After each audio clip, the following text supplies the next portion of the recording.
ଆଜିର ପ୍ରସଙ୍ଗ ବିଶ୍ୱ ରେକର୍ଡ କଲା ପରୀକ୍ଷା ପେ ଚର୍ଚ୍ଚା 2025 କାର୍ଯ୍ୟକ୍ରମ।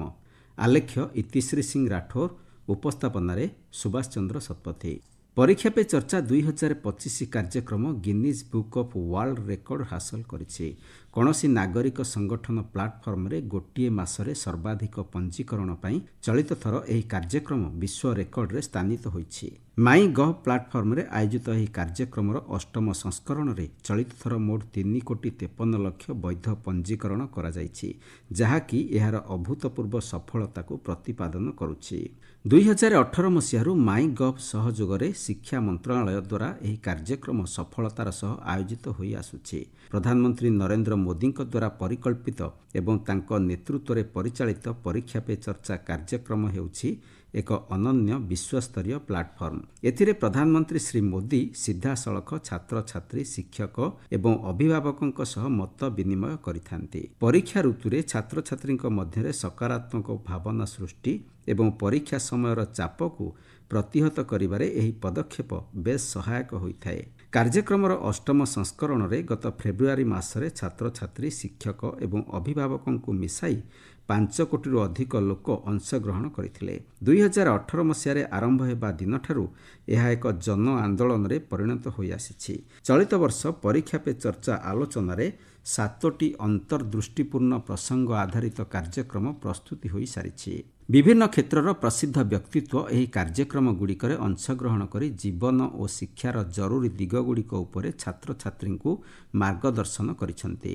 ପ୍ରସିଦ୍ଧ ବ୍ୟକ୍ତିତ୍ୱଙ୍କ ମଧ୍ୟରେ କ୍ରୀଡ଼ା ଏବଂ ଶୃଙ୍ଖଳା ପାଇଁ MC ମେରିକମ୍, ଅବନୀ ଲେଖାରା ଏବଂ ସୁହାସ ୟଥିରାଜ, ମାନସିକ ସ୍ୱାସ୍ଥ୍ୟ ପାଇଁ ଦୀପିକା ପାଦୁକୋନ୍, ପୁଷ୍ଟି ବିଶେଷଜ୍ଞ ସୋନାଲି ସଭରୱାଲ, ରୁଜୁତା ବିଓକର ଏବଂ ରେୱନ୍ତ ହିମନ୍ତ ସିଂକା, ପ୍ରଯୁକ୍ତିବିଦ୍ୟା ଏବଂ ଆର୍ଥିକ କ୍ଷେତ୍ର ଲାଗି ଗୌରବ ଚୌଧୁରୀ ଓ ରାଧିକା ଗୁପ୍ତା ଆଦି ଅନ୍ତର୍ଭୁକ୍ତ। ଅନ୍ୟମାନଙ୍କ ମଧ୍ୟରେ ସୃଜନଶୀଳତା ଓ ସକାରାତ୍ମକ ପାଇଁ ବିକ୍ରାନ୍ତ ମାସି ଓ ଭୂମି ପେଦନକର ଏବଂ ବିଭିନ୍ନ ପରୀକ୍ଷାରେ ସଫଳତା ଅର୍ଜନ କରିଥିବା ପରୀକ୍ଷାର୍ଥୀ ସେମାନଙ୍କର ସଫଳତାର କାହାଣୀ ବର୍ଣ୍ଣନା କରିଛନ୍ତି।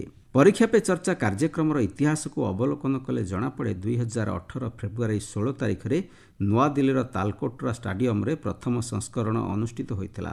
ଏହି କାର୍ଯ୍ୟକ୍ରମରେ ବିଭିନ୍ନ ବିଦ୍ୟାଳୟ ଏବଂ ମହାବିଦ୍ୟାଳୟର 2,500ରୁ ଅଧିକ ଛାତ୍ରଛାତ୍ରୀ ଉପସ୍ଥିତ ରହିବା ସହ ସମଗ୍ର ଦେଶରେ 8.5 କୋଟିରୁ ଅଧିକ ଛାତ୍ରଛାତ୍ରୀ ବିଭିନ୍ନ ପ୍ରସାରଣ ମାଧ୍ୟମରେ ଏହି କାର୍ଯ୍ୟକ୍ରମକୁ ଦେଖିଥିଲେ ଏବଂ ଶୁଣିଥିଲେ। ଏହି କାର୍ଯ୍ୟକ୍ରମରେ ପ୍ରଧାନମନ୍ତ୍ରୀ ଶ୍ରୀ ମୋଦି ସାମଗ୍ରିକ ବିକାଶ, ସ୍ଥିରତା ଏବଂ ପରୀକ୍ଷା ସମୟରେ ସନ୍ତୁଳନ ବଜାୟ ରଖିବା ଉପରେ ଗୁରୁତ୍ୱ ଦେଇଥିଲେ। 2019 ଜାନୁଆରୀ 29 ତାରିଖରେ ଏହାର ଦ୍ୱିତୀୟ ସଂସ୍କରଣ ଆୟୋଜିତ ହୋଇଥିଲା। 90 ମିନିଟ୍ରୁ ଅଧିକ ସମୟ ଧରି ଚାଲିଥିବା ଏହି ଆଲୋଚନାରେ ପ୍ରଧାନମନ୍ତ୍ରୀଙ୍କ ସହ ଛାତ୍ରଛାତ୍ରୀ, ଶିକ୍ଷକ ଏବଂ ଅଭିଭାବକ ସିଧାସଳଖ ମତ ବିନିମୟ କରିଥିଲେ। 2020 ଜାନୁଆରୀ 20 ତାରିଖରେ ଏହି କାର୍ଯ୍ୟକ୍ରମର ତୃତୀୟ ସଂସ୍କରଣ ଅନୁଷ୍ଠିତ ହୋଇଥିଲା। ସମଗ୍ର ଦେଶ ଏବଂ 25ଟି ବିଦେଶୀ ରାଷ୍ଟ୍ରରେ ରହୁଥିବା ଭାରତୀୟ ଛାତ୍ରଛାତ୍ରୀ ଏଥିରେ ଅଂଶଗ୍ରହଣ କରିଥିଲେ। ଅଂଶଗ୍ରହଣ କରିବା ଲାଗି ଛାତ୍ରଛାତ୍ରୀଙ୍କ ମଧ୍ୟରେ ଏକ ଅନଲାଇନ୍ ପ୍ରତିଯୋଗିତା ଅନୁଷ୍ଠିତ ହୋଇଥିଲା।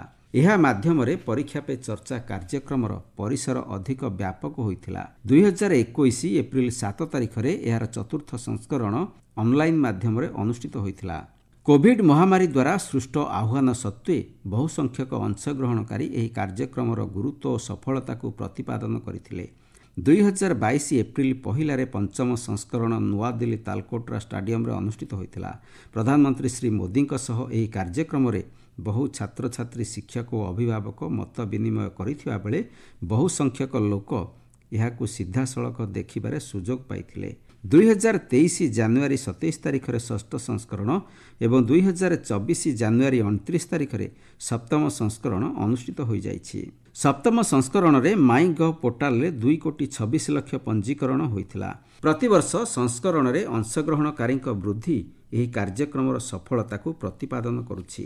ପରୀକ୍ଷା ଅନ୍ତ ନୁହେଁ, ବରଂ ଆରମ୍ଭ ବୋଲି ଏହି କାର୍ଯ୍ୟକ୍ରମ ଛାତ୍ରଛାତ୍ରୀଙ୍କ ମଧ୍ୟରେ ଏକ ଦୃଢ଼ ମନୋବଳ ସୃଷ୍ଟି କରିପାରିଛି।